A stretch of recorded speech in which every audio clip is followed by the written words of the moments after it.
Well, hey guys, how's it going? Welcome back to the Scout Prepper channel. So today, a great review on the ESEE-6 knife for you. If you're in any kind of the camping, hunting, backpacking, survival world, you've probably heard of ESEE.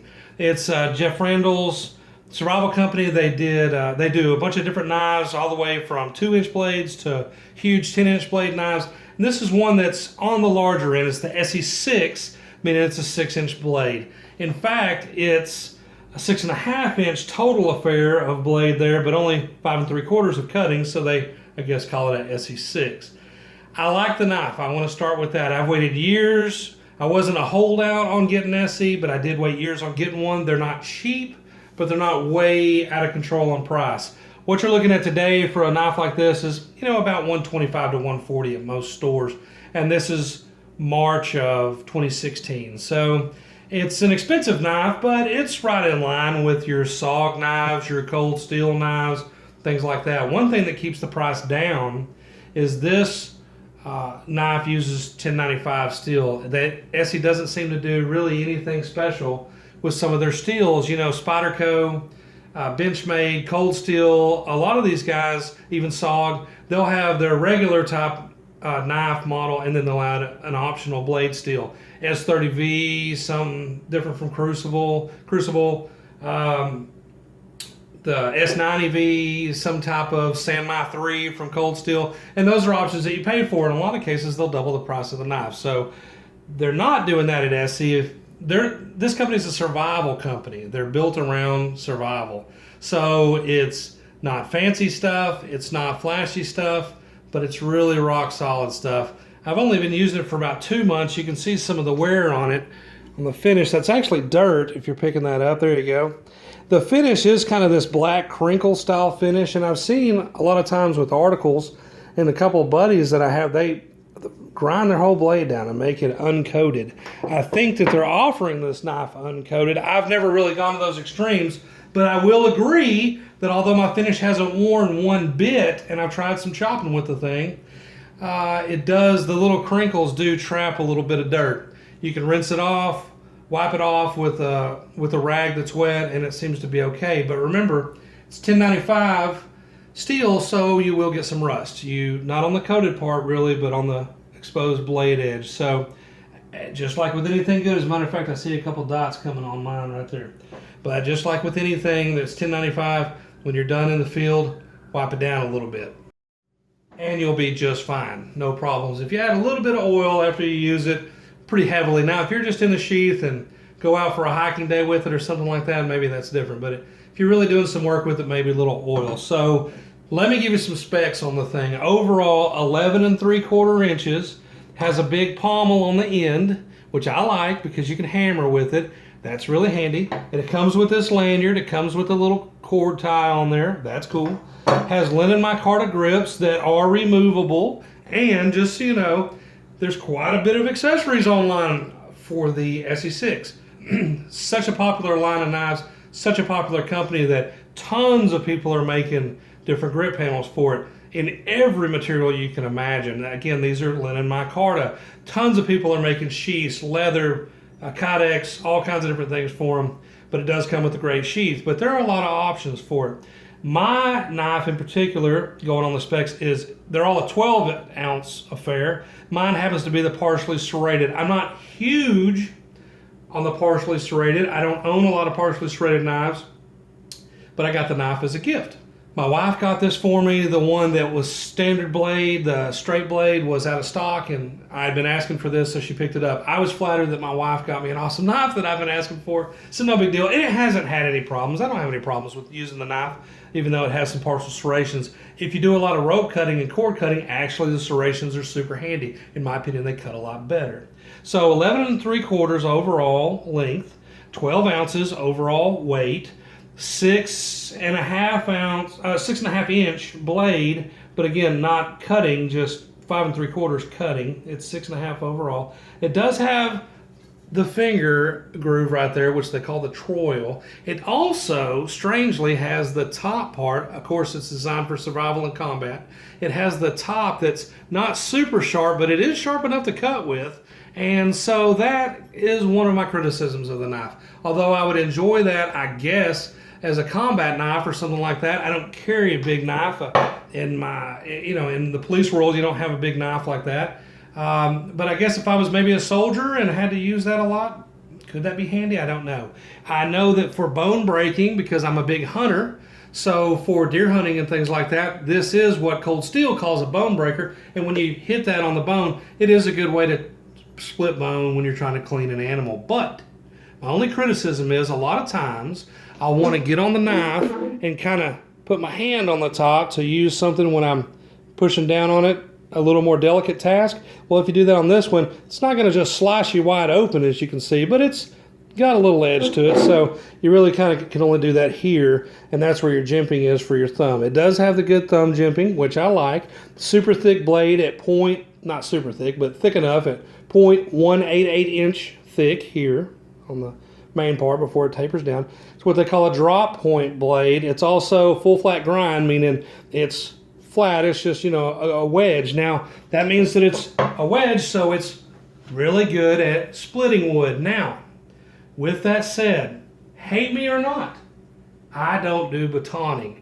A little secret. I know the big thing on YouTube is you have to baton with a knife. You have to baton with a knife. How well does it baton? Oh, the handle broke off my knife when I was batoning. Guys, I don't baton with a knife. I'm an Eagle Scout, as you know. I'm an avid hunter for over 25 years. Got my Eagle in 1988 from President Reagan. I camped once a month from age 8 to 18. I lived at a summer camp in Arkansas for 3 summers of high school, working at a scout camp in a tent. I don't baton wood. I've never baton wood. I don't see the point. In Texas and in my region, even Oklahoma, Arkansas, things I've hunted, New Mexico, it seems dry enough. I just want to get the wood to the size I'm looking for, make tent stakes, do other tool jobs with my tool, and I'm not splitting wood with the thing. I'm just not. I wouldn't want to hit the back of my knife with a big old stick or log. But regardless, if that's something you do, this is wedge shape, it should split it well. Just know that that wasn't something that I did. It didn't seem real relevant. Again, I don't really split wood with mine. So the knife is great. The balance is almost perfect because it's 50-50. The knife is just very well balanced in the hand. It feels great. But because there's not a lot of weight forward design, because the blade tapers to a thinner profile, it's not the best chopper. I love the knife. Please don't get me wrong. I said it's not the best chopper. I have seen better choppers. Their blades are heavier in the front. With this, you start swinging and a lot of the momentum and the energy goes to the handle. It doesn't vibrate, it doesn't hurt, it's comfortable to use. It just doesn't have the weight up front to be a super fast chopper. It also doesn't have the size. It's not a 10-inch knife. It's not a 9-inch knife like some of these big guys are. For example, the ESEE Hungless is a 10-inch blade. No, it's not meant for that, but at 6 inches, I expected it to be big enough to do a little bit of chopping, at least taking some limbs off of some bushes and stuff around my deer stand, things like that. Though it will, it's not the best at it. And that's all I'll say. So it's a great knife for the money. It's just not the chopper of the world. Now, this is the sheath that it comes with, but not this pouch. As you can see, this pouch has been bolted on. It is an ESEE item, but it's an add-on, $20 to $25 for the additional pouch. What comes with it is a molded Kydex sheath. It comes with a back plate with a spring clip, which I really like. The spring clip is fine. It's real stout. And this lets me kind of clip it on the belt. Instead of having to run my belt through my pants and everything, I can just keep my belt on my pants and clip this on when I'm going to go out. Again, I'm using this as a hunter. So that's worked out really well for me. If you've noticed, I actually mounted the plate, which is reversible. You can put it either way. I mounted it left-handed. Why? Because I carry a sidearm a lot of times when I'm in the woods. So I'll have my handgun on my right, I'll have my knife on my left, and I kind of like it that way. Also, as an option, I don't have one because I don't have the need for it right now. They have a panel that can mount on the sheath that's a molly back. I'm sure you guys have seen some of those before. I think they're about 20 to 25 as well. So you mount this either left or right, it's ambi, and then you get a good Kydex sheath where the knife locks right in. You heard that lock in. Retention seems fine. I had no issues with it. There's no overstrap like there are on some sheaths, but those kind of bother me sometimes. With this, it seems fine and it pulls right out. I'll show you again. kind of locks in a little bit, and then pulls right out. So it seems to have plenty of retention. It seems to be a real easy sheath to use.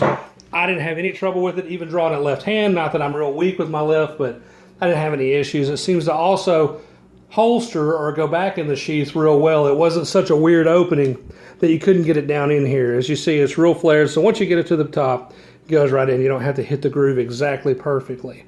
Now, what is this little pouch? Well, it's an add-on, again, the ESEE accessory pouch, $20 to $25 on eBay, Amazon, what have you.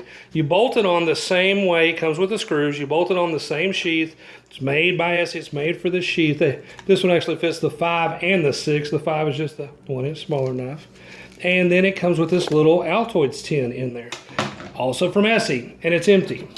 So what I'm going to do, the reason I bought it is I plan to buy the stuff to put together to make a tiny Altoid survival kit. And then in your knife setup, you would have your knife, maybe a fire steel crammed in the side or behind the kit, something like that. Some type of, they make Kydex ones that go on that you can bolt on to hold your ferro rod. So maybe a ferro rod on there and a survival kit, and I'm in business. A neat little setup. Now, of course, I have survival kits. I have emergency gear all over the place, really, but it was just seemed neat to me. And I thought, man, for 20 bucks, I'm going to build that. If you look online, you can buy just the tin, and it's about $10. So for $20, you get the tin and the pouch. If you don't want to pre-make your kit for $35 to $45, they have a kit in there already. So, but it doesn't come with the pouch. It's just the tin with the kit, and it is the ESEE Survival tin, the little bitty one, the Altoid size. So I didn't want to buy that either. I thought it'd be fun to make it. So all in all, guys, what do you get? Well, a 6-inch, so, you know, upper mid-level knife as far as length, upper mid to large knife. It is definitely a full-size knife, but it's not so big that you can't carry it. At 12 ounces, it's not necessarily your best friend as a backpacker, especially an ultralight backpacker, but man, it has the thickness, the durability, and the weight to do the job if you do want to sacrifice 6 extra ounces or 5 extra ounces to go with a pretty heavy-duty knife. You get a great sheath. You can also MOLLE mount it if you're looking for that on your LBE or your pack or something like that, your load-bearing gear. You can do the little survival tin with the pouch if you want to. Have to put the tin in there. You could do whatever you wanted in the pouch with all your own gear, or sharpening stone and some oil for the knife maintenance, things like that. But either way, a great knife at about 125 to 140. We'll say 150 on the high side. You have actually a heck of a knife. It's full size. It does whatever you want to do. I would trust it anywhere I went with it. It's just one of those knives that when you feel it, you say, "Oh, okay, that's pretty substantial." All in all, I have to recommend it. Highly recommended knife. My first ESEE knife, the ESEE-6, and it did not disappoint. Guys, I appreciate the views and subscriptions. Keep them coming. As you remember, Scout Prepper is part of a 3-channel network. I'm trying to get back into a lot more videos. I know that for the last couple months, it was a rainy winter and I didn't have that many coming out. Check us out on the web at scouttactical.com. On YouTube, the 3 channels are Scout Hunter, Scout Prepper, Scout Tactical. And as always, thanks for watching.